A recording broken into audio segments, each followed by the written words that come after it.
Assalamualaikum Pak Edi, apa kabarnya hari ini? Alhamdulillah sehat, kabarnya baik.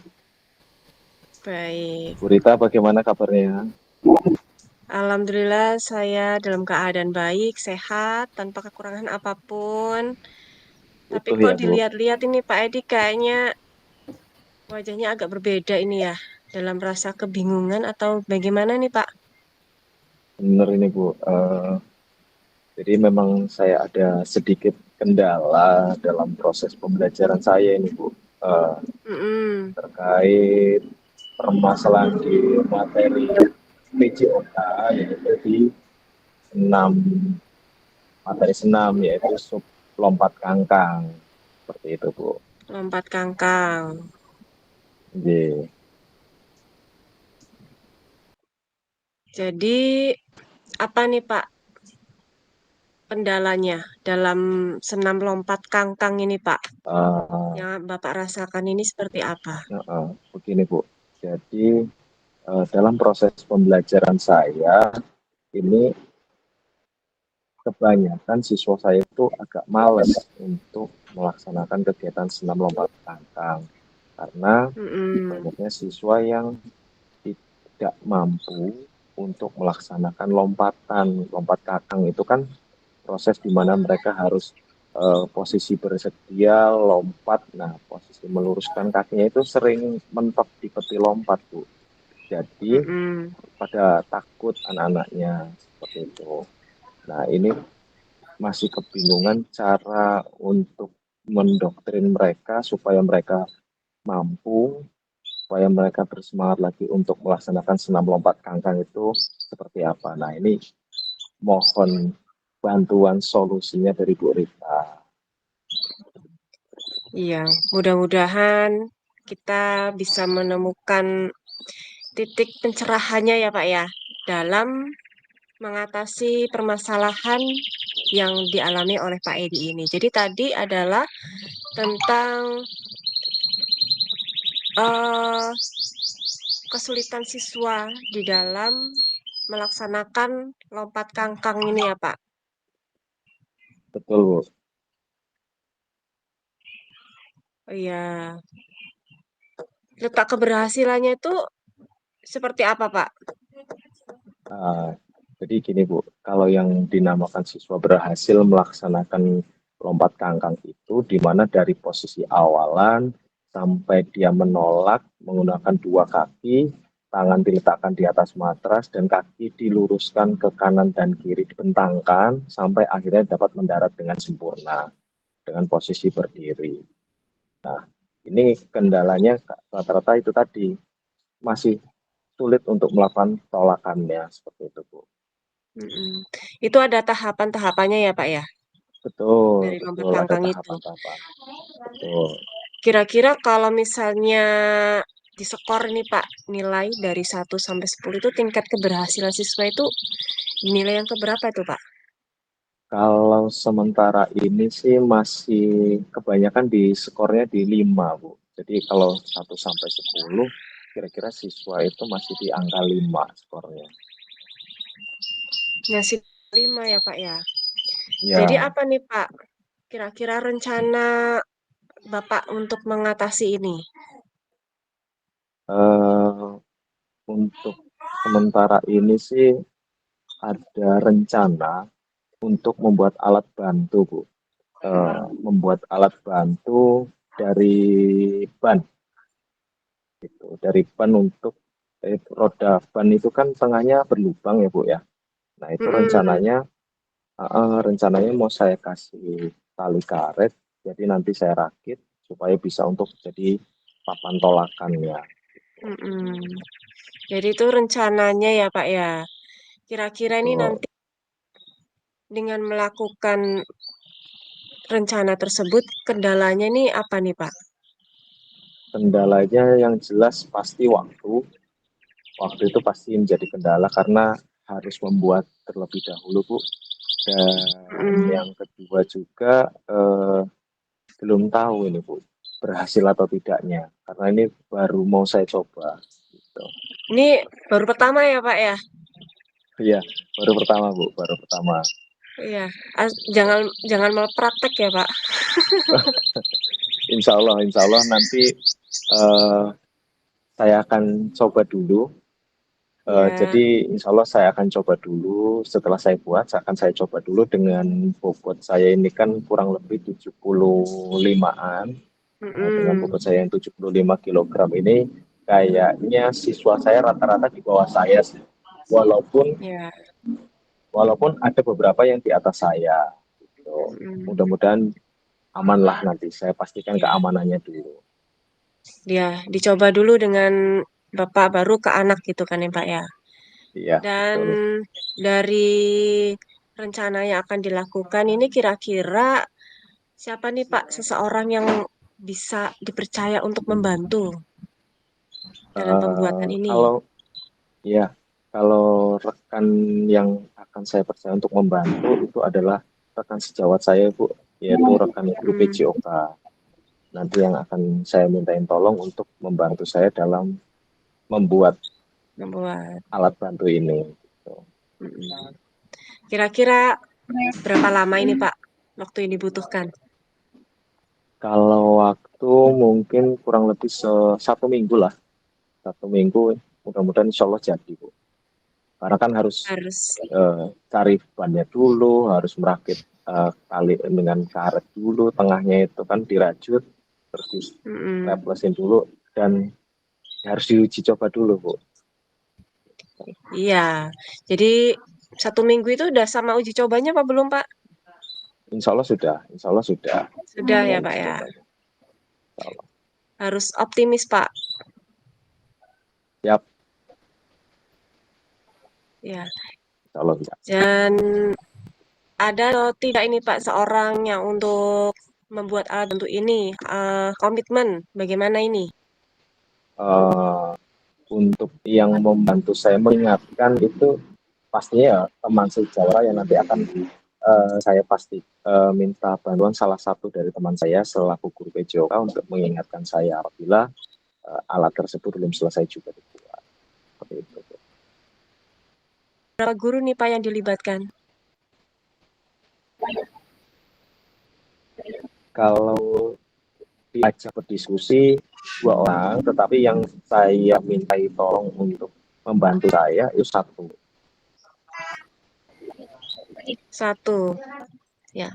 Mudah-mudahan nanti bisa Saya minta bantuan Pak Indra nanti. Pak Indra dengan siapa Pak?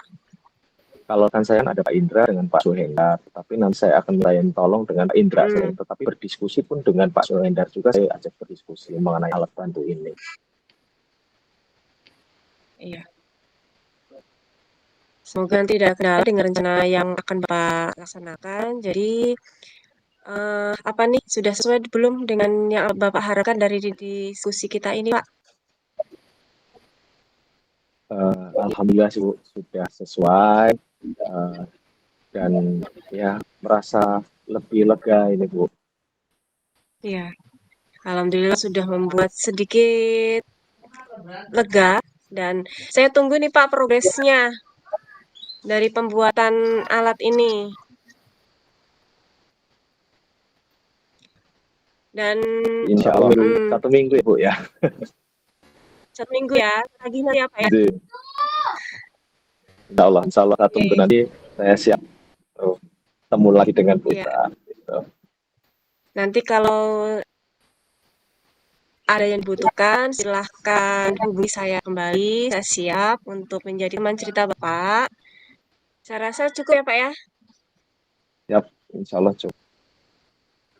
Yang jelas Atau ada lagi saya Pak? ucapkan terima kasih nih, Bu, selalu siap mendengarkan keluh kesah saya. Mudah-mudahan setelah ini akan langsung saya coba, langsung saya buat dan 1 minggu ke depan langsung akan saya konfirmasi ke Bu Rita. Oke, semangat ya Pak. Semangat ya Pak. Semangat. Assalamualaikum Pak. Assalamualaikum Pak Edi. Waalaikumsalam Rita. Iya Pak. Saya mengganggu Pak. Alhamdulillah tidak. Ini masih santai Gimana juga. kabarnya Gimana Bu Pak? Rita? Alhamdulillah kabar saya sehat dan selalu semangat. Iya. Ini Pripun saya pripun Bu? mau sharing nih dengan Pak Edi. Hmm, Boleh kan Pak? Waktunya sebentar boleh aja boleh. Pak. Gimana Bu? Sebentar banget, nggak lama Pak. Boleh boleh Bu. Gimana Bu? Boleh yang bisa saya bantu? Gini Pak Edi, sebenarnya ada yang membuat saya kurang fokus ini Pak. Kepikiran dari kemarin. Tapi saya ini bingung mau cerita dengan siapa. Kira-kira Hmm, jika seandainya Pak Edi tidak sedang sibuk, ya, ada waktu gitu, maukah mendengarkan cerita dari saya ini Pak?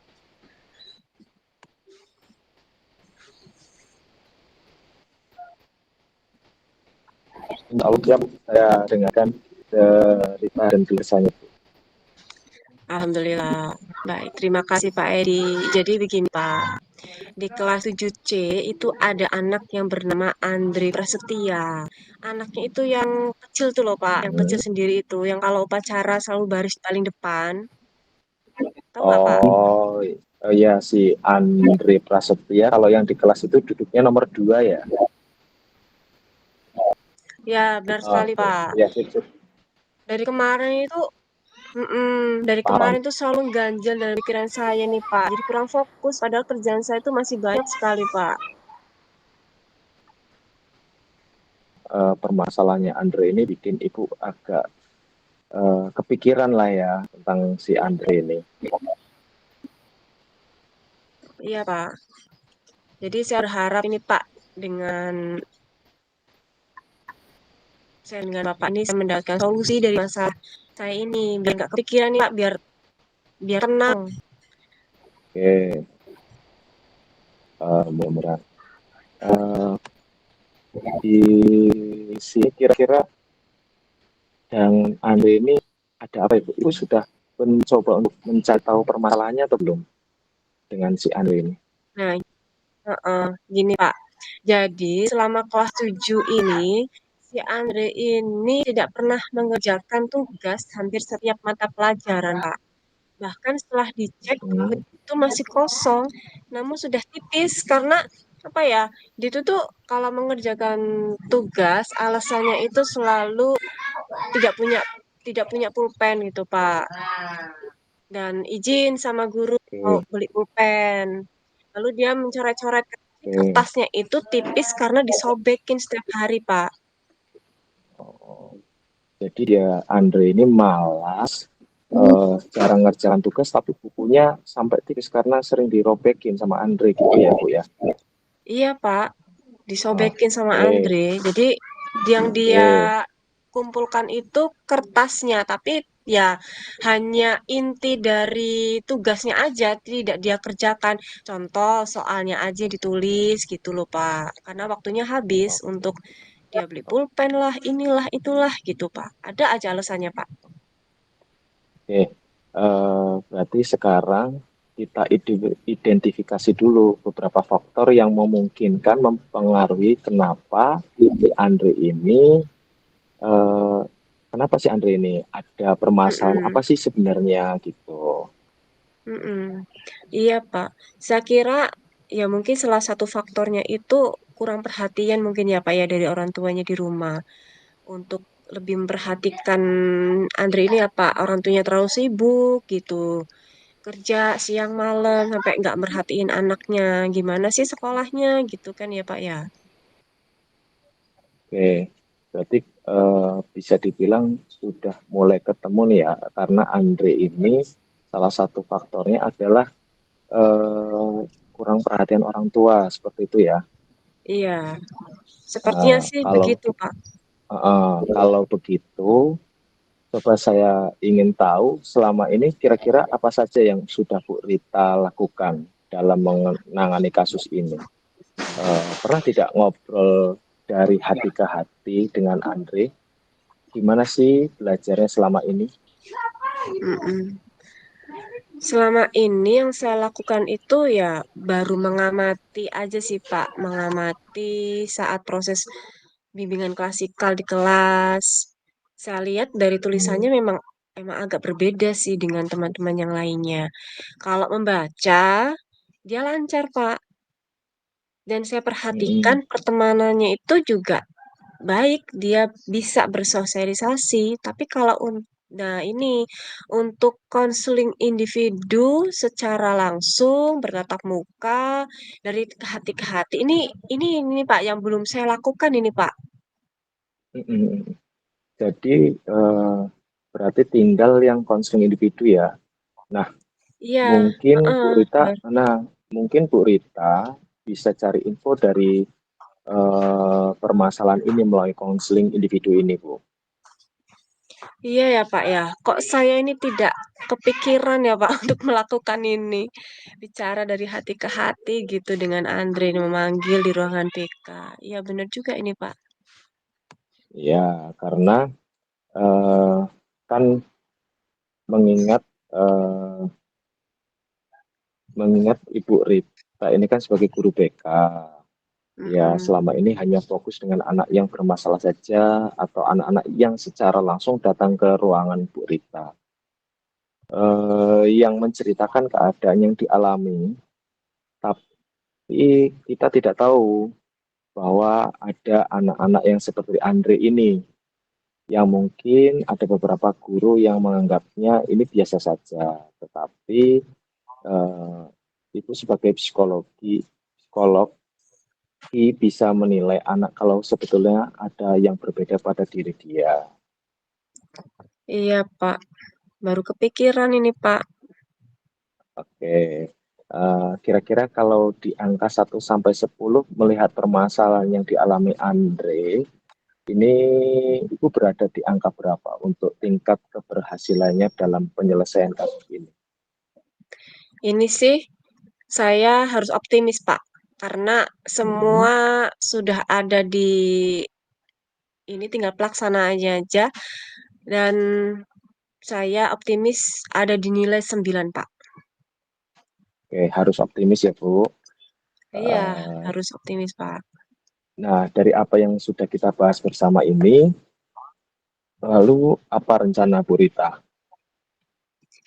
Rencana saya mungkin begini Pak, karena akhir-akhir ini saya banyak selip kerjaan, jadi kurang fokus bahwa ternyata terdapat anak yang ingin dispesialkan dan saya rasa Andre ini adalah contoh dari anak yang butuh perhatian dari saya sebagai guru BK-nya untuk segera menangani dan mungkin yaitu tadi Pak, saya akan mengadakan konseling individu kepada Andre dan berbicara dari hati ke hati.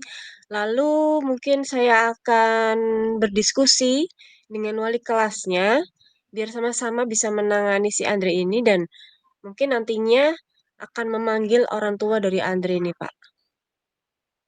Oke, berarti Ibu Rita akan melakukan pendekatan secara individu dan berkomunikasi dengan wali kelasnya. Baik Iya Bu Pak. Rita, saya akan mendukung Bu Rita sepanjang proses ini. Mungkin setelah Bu Rita mencoba rencana ini, kita bisa mengevaluasi nantinya dari proses Mm-mm. yang akan dilakukan oleh Bu Rita, dampaknya, dan apakah perlu ada penyesuaian. Seperti itu. Iya. Terima kasih nih loh Pak. Ya Allah, alhamdulillah banget ini Pak. Jadi setelah sharing dengan Pak Edi, saya merasa lega dan mendapat pencerahan ini Pak. Dari kemarin pikiran terus, kayak mana ya ini ngurusin Andri ini. Kok seperti ini? Ternyata saya kurang itu di konseling individu Pak. Oke, ya Alhamdulillah Bu, saya juga merasa senang dan dan sangat bersyukur pada akhirnya Bu Rita eh, sekarang sudah mulai lega dan Alhamdulillah bisa menemukan sendiri eh, jawaban dari permasalahannya Bu Rita melalui proses diskusi kita ini. Iya, Pak. Saya akan melakukan konseling individu ini, Pak. Berbicara dari hati ke hati, lalu berdiskusi dengan wali kelasnya untuk memanggil orang tuanya dari Andre Persetia ini, Pak. Dan Pak ini, ya itu tadi, Pak. Kalau dilihat dari nilai ini, saya optimis nilai 9, 10-nya tinggal perencanaannya aja nih, Pak. Oke, sangat bagus itu Bu, rencana tersebut. Mantap itu mah. Iya, terima kasih ya Pak. Pokoknya saya akan berusaha ini Pak semaksimal mungkin. Jika ada yang saya butuhkan lagi, saya pasti akan hubungi Pak Edi lagi ini Pak. Maaf ini Pak, Oke, kalau ditekan terus nanti. tentu saya Bu, aman lah pokoknya kalau Bu Rita sama Bu Rita. Saya tunggu nih hasil prosesnya, bagaimana hasilnya, dijadwalkan dengan baik ya Bu. Untuk rencananya, jangan ragu-ragu untuk menghubungi saya. Jika ada apapun yang diperlukan berkaitan dengan ini, sampaikan saja dengan pihak sekolah, saya pun siap. Terima kasih banyak Pak Edi. Hari ini mendapat pencerahan yang membuat apa ya, pikiran saya ini menjadi tenang, lega, dan tinggal merencanakan apa yang sudah direncanakan berdasarkan sharing dengan Pak Edi. Baik Pak, kalau gitu kayaknya cukup kan ini ya Pak ya. Terima kasih, mohon Oke, maaf, terima kasih atas waktunya. Assalamualaikum Pak Edi. sama-sama Ibu, senang sekali bisa membantu berita. Waalaikumsalam warahmatullahi wabarakatuh.